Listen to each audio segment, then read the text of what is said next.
내 몸에서 근육이 빠진다는 결정적인 증거를 어디서 찾을 수가 있을까요? 팔다리가 가늘어집니다. 그리고 특히 허벅지가 가늘어집니다. 그래서 어떤 분들은 살이 빠졌다고 좋아하시는 분들이 있는데 기뻐할 일이 아니라요. 이것이 혹시 근육이 빠지는 것은 아닌지 경각심을 가질 필요가 있습니다. 자, 왜냐하면 근육에서는요, 염증을 줄이는 항염증 호르몬이라는 것이 나오기 때문이에요. 근력 운동을 해서 근육을 우리가 자극을 하면은요, 이 근육에서 마이오카인이라는 호르몬이 나오게 되는데요. 이것을 항염증 호르몬이라고 하고, 이런 내장기관의 염증을 조절하고, 또 이 뇌신경의 염증, 심지어는 이런 피부의 염증까지도 조절하는 역할을 합니다. 마치 밥을 먹는 것처럼 그렇게 꾸준히 운동을 하는 것은 우리가 염증을 없애기 위해서 자가 호르몬 요법을 하는 것이나 다름이 없어요. 특히 50세 이후부터는 근육량이 급격하게 빠지면서 절대적으로 근육량이 부족한 근감소증으로도 진행하기가 쉽기 때문에 작년보다 팔다리가 내가 가늘어졌다. 작년보다 내가 추위를 더 많이 탄다. 그리고 당뇨 환자 분이시라면 내가 식사도 똑같이 하고 하는데 작년보다 혈당 조절이 안 된다. 이런 분들은 다 근육이 빠져나가면서 생기는 증상일 수 있기 때문에 관리가 필요합니다. 절대 보디빌더처럼 근육을 키우라는 말씀은 절대 아닙니다. 그냥 근육의 탄력을 유지할 수 있도록만 그렇게 운동을 해주시면 돼요. 왜냐하면 너무 근육을 키우는 것에만 급급을 하면 우리 몸의 혈액들이 다 근육으로만 가버리고 내장 근육으로 영양을 공급하는 것들이 줄어들기 때문에 오히려 이 내장의 노화를 촉진할 수가 있습니다. 그래서 모든 게 적절한 게 좋다는 거 알고 계시죠? 자, 뱃살은 왜 찌고 또 왜 나쁘다고 하는 것일까요? 남성은요, 우리가 음식을 먹고 쓰고 남은 에너지가 있으면 주로 근육층 밑에 내장 지방으로 저장을 하고요. 여성은 여성 호르몬이 분비되면서 내장 지방보다는 피부 밑에 피하 지방으로 보통 저장이 됩니다. 그런데 여성분들은 이제 완경이 되고 나면은 여성 호르몬 분비가 떨어지면서 내장 지방도 쌓이기가 시작하고요. 그래서 피하지방과 내장지방이 혼합되어 있는 혼합형들이 많습니다. 물론 완경 전에도 식습관이 좋지 못하다면 내장지방도 두둑하게 쌓일 수가 있겠죠. 같은 뱃살이라도 피하지방과 내장지방 중에서 나쁜 염증의 범인으로 주목되는 것이 바로 내장지방입니다. 자, 내장 기관 주변으로 쌓여 있는 내장 지방은요, 그냥 가만히 있는 것이 아니고요, 빙산이 일부가 녹는 것처럼 녹으면서 시시때때로 간 문맥이라는 혈관을 타고 돌아다니면서 고지혈증을 일으키고 나쁜 콜레스테롤 수치를 높여요. 그리고 내분비 기관 같은 역할을 해서요, 염증을 분비하는 아디포카인이라는 그런 호르몬을 분비합니다. 그래서 뱃살, 내장지방은 곧 만성염증 자체라고 할 수가 있어요. 내장지방이 쌓인다는 것은 암이나 치매, 심혈관 질환, 당뇨 이렇게 100세 시대에 위협이 되는 그런 질환들을 점점 가는 길이 열렸다라는 것을 얘기하기 때문에 예전보다 자꾸 배가 나온다든지, 그리고 이미 복부 비만이 있는 분들이라면 적극적으로 관리해서 내장 지방 다이어트를 하셔야 합니다. 자, 내장 지방을 태우려면요, 산소가 필요합니다. 그래서 산소를 태우는 유산소 운동을 해야 하는데, 유산소 운동 중에서도 오래 해도 지치지 않게 할 수 있는 운동이 좋습니다. 왜냐하면 저장되어 있던 지방을 꺼내서 에너지로 태우려면 시간이 좀 오래 걸리기 때문이에요. 그래서 오래 해도 지치지 않은 운동 중에 가장 쉽게 할 수 있는 것이 바로 걷기 운동입니다. 그런데 제가 걷기 운동하라고 말씀드리면 저 진짜 많이 걸어요. 맨날 10,000보 걷고요, 20,000보 걷고요, 심지어는 30,000보까지 걷는다고 말씀하시는 분들도 있으세요. 그런데 매일 10,000보 걷기를 해도 저는 뱃살 안 빠지던데요? 이렇게 얘기하시는 분들도 있거든요. 이유가 있어요. 여러분이 걷기 운동을 할 때 한번 심박수를 체크해 보시기 바랍니다. 손목에 손가락을 대면 내 심박수를 느낄 수가 있는데요. 우리가 보통 안정시의 심박수는요, 60에서 70회 정도로 뛰게 돼요. 그런데 지방을 태우려면은 적어도 심박수가 최대 심박수의 70% 정도까지는 올라가야 합니다. 가장 간단하게 최대 심박수를 구할 수 있는 방법으로는요, 220이라는 숫자에서 내 나이를 뺀 값에서 0.7을 곱하면 돼요. 그러니까 예를 들어서 내가 50세라면 220에서 50을 빼죠. 그러면 170이 되고요. 거기서 0.7을 곱하면 119회가 됩니다. 이 119회가 바로 지방연소가 가장 잘 되는 지방연소 심박수예요. 그런데 내가 아무리 걷기를 해도 심박수를 체크했는데 이 심박수에 도달하지 못하면 지방연소가 잘 되지 않고요. 그냥 다리만 굵어지는 효과가 있게 됩니다.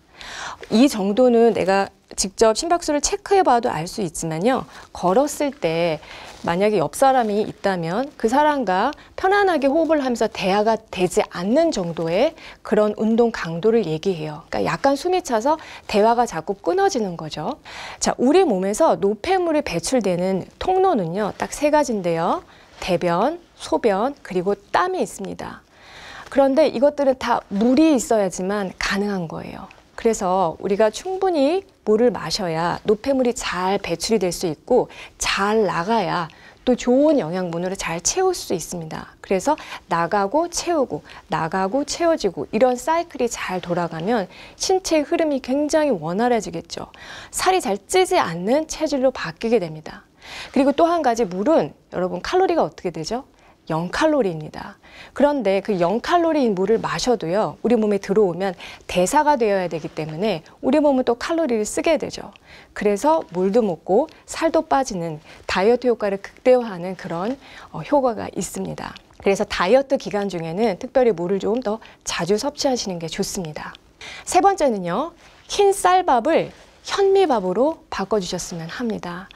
자, 한국인의 주식은 쌀이기 때문에 밥이 굉장히 중요한데요. 흰 쌀밥을 현미밥으로만 바꿔도요, 다이어트에 굉장히 도움이 됩니다. 흰 쌀밥도 현미밥도 칼로리는 비슷합니다.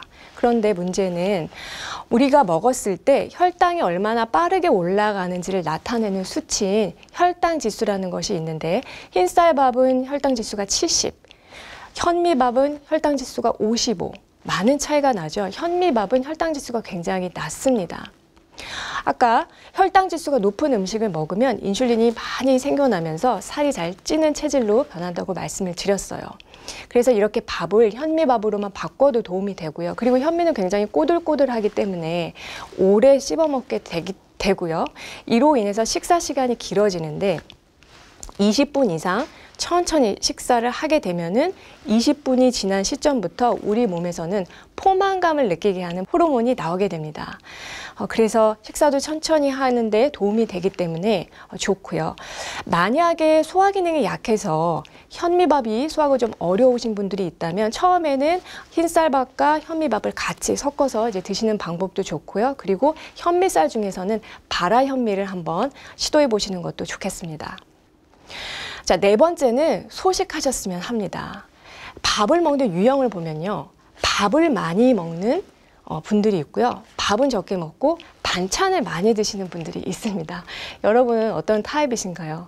그런데 내장지방 다이어트를 위해서는 밥은 반 공기만 적게 먹고 대신에 반찬을 많이 드시는 게 좋아요. 섬유질이라든지 단백질, 그리고 각종 비타민, 미네랄 이런 것들이 풍부한 채소 이런 것들을 반찬으로 많이 먹게 되면은요, 다이어트 과정 중에 이제 노화 현상처럼 부작용으로 찾아오는 피부 노화의 문제라든지 탈모 같은 것들도 예방할 수가 있습니다. 그래서 밥은 적게 소식하고 반찬은 많이 먹는데 포인트가 있어요.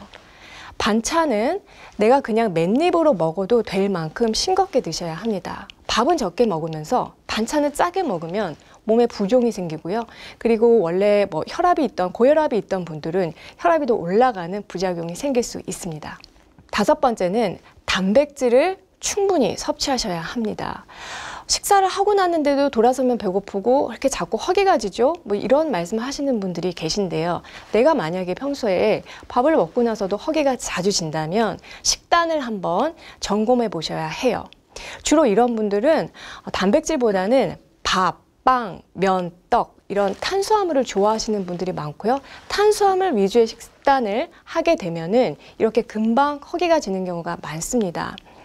그래서 우리가 굶주림을 참으면서 허기가 지는데 다이어트를 계속하게 되면은 결국 오래 가지 못하고요. 다이어트를 지속할 수가 없습니다.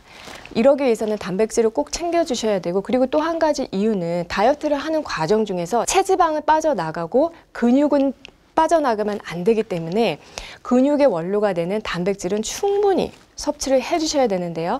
하루 단백질 섭취 적정량은요, 1kg당, 체중 1kg당 1g 정도로 생각하시면 돼요.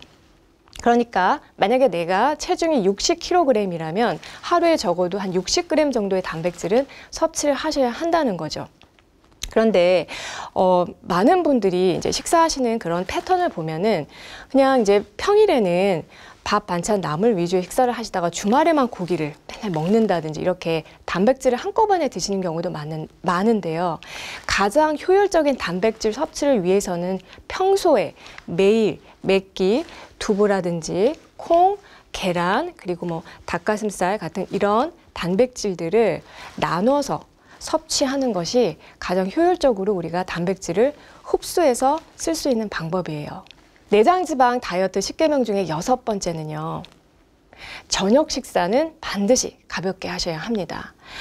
내장지방 다이어트에 있어서는요. 아침, 점심, 저녁 혹은 하루에 2끼를 드신다면은 아점이나 이 저녁 이 식사의 비율이 굉장히 중요한데요. 아침, 점심, 저녁 드신다라고 했을 때는 그 비율이 중, 중, 소 혹은 중대소 경우에 따라 다를 수 있겠죠. 하지만 하여간에 저녁에 먹는 식사는 소로 하루 중에서 가장 적게 그리고 가장 단촐하게 드셔야 합니다. 아까 단백질 섭취 충분히 하셔야 한다고 말씀드렸는데 저녁에는 사실 탄수화물보다는 단백질을 그냥 드시는 게 좋아요.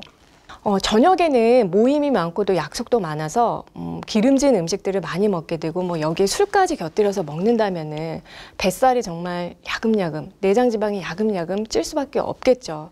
저도 모임이 있는 날이 많기 때문에 저녁에 이제 저도 모르게 과식을 하게 되는 경우들이 있는데요. 이렇게 되면은 집에 가기 전에 미리 조금 걸어주고 집에 들어간다든지, 그래서 내가 과식한 것을 자기 전에 최대한 다 소화시키고 자려고 노력하는 편입니다. 그리고 자기 전에 먹는 야식은 당연히 금물이겠죠. 자, 7번째는 간식을 챙겨 드세요. 아니, 내장지방 다이어트 하라고 하더니 간식을 먹으라고? 네, 맞습니다. 간식은요, 정말 잘만 활용하면은 다이어트의 친구가 될 수가 있습니다. 자, 그렇다고 우리가 입이 심심해서 배가 고프지도 않은데 주정부리를 하라는 말씀은 절대 아니에요. 사람마다 활동량이 다르고 활동량이 많다 보면은 여러분 어떠신가요? 아침과 점심 식간에 그리고 점심과 저녁 식간에 굉장히 허기가 찾아올 수가 있거든요. 그런데 이렇게 허기가 지는 걸 참고 계속 있다 보면, 그리고 나서 식사를 하게 되면은 폭식과 과식을 피할 수가 없어요. 저 같은 경우에도 활동량이 좀 많은 편이기 때문에 점심과 저녁 그러니까 제가 퇴근하고 나서 집으로 가는 도중에 허기짐을 굉장히 많이 느끼는 편입니다. 그래서 이때 저도 간식을 아주 잘 활용하고 있는데요. 다이어트용 간식으로 추천드리고 싶은 것이 몇 가지 있는데, 아몬드나 캐슈넛, 해바라기씨 같은 그런 견과류도 너무나 좋고요. 그리고 초콜릿 중에서는 설탕과 나쁜 것들이 들어있지 않은 다크 초콜릿, 이왕이면 92% 이상, 95%, 99%짜리 다크 초콜릿을 권해드리고요. 그리고 또 좋은 것이 채소 스틱들이 좋아요. 아침에 나오실 때 당근 같은 거, 당근 스틱으로 썰어서 지퍼백에 넣어서 이제 들고 오셔서 간식으로 활용하시면 허기짐을 면할 수가 있고요. 이렇게 되면은 본 식사를 할 때 허겁지겁 먹는 일이 줄어들기 때문에 내장지방 다이어트를 할 때 굉장히 많은 도움이 됩니다. 자, 8번째는 설탕을 멀리 하셔야 합니다. 설탕은요, 중독성이 있기 때문이에요. 자, 설탕을 먹으면은 이 뇌의 쾌락 중추를 자극해서 도파민이라는 호르몬을 분비하게 하고요. 이것 때문에 우리가 왠지 모르게 기분이 굉장히 좋아져요. 그런데 설탕을 자꾸 먹어서 이 회로를 계속 쓰게 되면은 어느 순간부터 내성이 생깁니다. 그래서 자꾸 설탕이 들어있는 단 것이 먹고 싶어 하는 그런 중독 현상을 유발하게 되죠. 그리고 설탕을 먹으면 혈당을 또 급격하게 올리기 때문에 고인슐린 혈증이 생기고 이로 인해서 지방이 쉽게 생길 수밖에 없는, 지방이 쉽게 쌓일 수밖에 없는 그런 상황으로 이어지게 됩니다. 우리가 설탕을 사실 숟가락으로 떠서 먹는 경우는 뭐 거의 없을 거예요. 문제는 우리가 알게 모르게 음식을 통해서 이제 먹는 그런 설탕들이 문제가 되는 것인데요. 대표적으로 가공식품에 설탕이 많이 들어있고 그리고 음료수에도 설탕이 많이 들어있습니다. 정제당이라든지 액상가당, 뭐 옥수수 시럽 이런 여러 가지 다양한 이름들로 들어있는 대체당들이 모두 다 해당이 되는데 이런 대체당, 설탕들이 들어있는 음식은 되도록 피하시는 게 좋고요. 그리고 우리가 집에서 요리할 때만이라도 최소한 이 설탕 사용량을 좀 줄이는 게 좋겠습니다. 9번째는 걷기 운동을 꼭 하셨으면 합니다. 자, 내장 지방을 태우려면요. 산소가 필요합니다. 그래서 산소를 태우는 유산소 운동을 해야 하는데 유산소 운동 중에서도 오래 해도 지치지 않게 할 수 있는 운동이 좋습니다. 왜냐하면 저장되어 있던 지방을 꺼내서 에너지로 태우려면 시간이 좀 오래 걸리기 때문이에요. 그래서 오래 해도 지치지 않은 운동 중에 가장 쉽게 할 수 있는 것이 바로 걷기 운동입니다. 그런데 제가 걷기 운동하라고 말씀드리면 저 진짜 많이 걸어요. 맨날 10,000보 걷고요, 20,000보 걷고요, 심지어는 30,000보까지 걷는다고 말씀하시는 분도 있으세요. 그런데 매일 10,000보 걷기를 해도 저는 뱃살 안 빠지던데요? 이렇게 얘기하시는 분들도 있거든요. 이유가 있어요. 여러분이 걷기 운동을 할 때 한번 심박수를 체크해 보시기 바랍니다. 손목에 손가락을 대면 내 심박수를 느낄 수가 있는데요. 우리가 보통 안정시의 심박수는요 60에서 70회 정도로 뛰게 돼요. 그런데 지방을 태우려면은 적어도 심박수가 최대 심박수의 70% 정도까지는 올라가야 합니다. 가장 간단하게 최대 심박수를 구할 수 있는 방법으로는요 220이라는 숫자에서 내 나이를 뺀 값에서 0.7을 곱하면 돼요. 그러니까 예를 들어서 내가 50세라면 220에서 50을 빼죠. 그러면 170이 되고요. 거기서 0.7을 곱하면 119회가 됩니다. 이 119회가 바로 지방연소가 가장 잘 되는 지방연소 심박수예요. 그런데 내가 아무리 걷기를 해도 심박수를 체크했는데 이 심박수에 도달하지 못하면 지방연소가 잘 되지 않고요. 그냥 다리만 굵어지는 효과가 있게 됩니다. 이 정도는 내가 직접 심박수를 체크해봐도 알 수 있지만요. 걸었을 때 만약에 옆 사람이 있다면 그 사람과 편안하게 호흡을 하면서 대화가 되지 않는 정도의 그런 운동 강도를 얘기해요. 그러니까 약간 숨이 차서 대화가 자꾸 끊어지는 거죠. 자, 그런데 반대로 심박수가 지방연소 심박수보다 너무 올라가서 그러니까 빨리 뛰기를 하면 심박수가 더 많이 올라가겠죠. 이런 상태가 되어도요. 이때는 우리 몸에서 위기 상황으로 생각을 해서 지방을 꺼내 쓰는 게 아니라 탄수화물을 태워서 에너지로 쓰기 때문에 내장 지방 다이어트에는 도움이 되지 않습니다. 그래서 적절한 심박수를 체크해 가면서 걷기 운동을 하셔야 효율적인 내장 지방 다이어트를 하실 수가 있어요. 자, 10번째는요. 지금까지 말씀드린 이 모든 것을 습관화하는 겁니다. 한꺼번에 다 하려고 생각하면은 이게 굉장히 부담스러운 숙제가 될 수 있어요. 그래서 여러분이 쭉 보시고 이 중에서 가장 내가 하기 쉬운 것 딱 한 가지만 골라서 그거부터 꾸준히 한번 해보셨으면 합니다. 제가 장담컨대 그 한 가지라도 꾸준히 하시면요.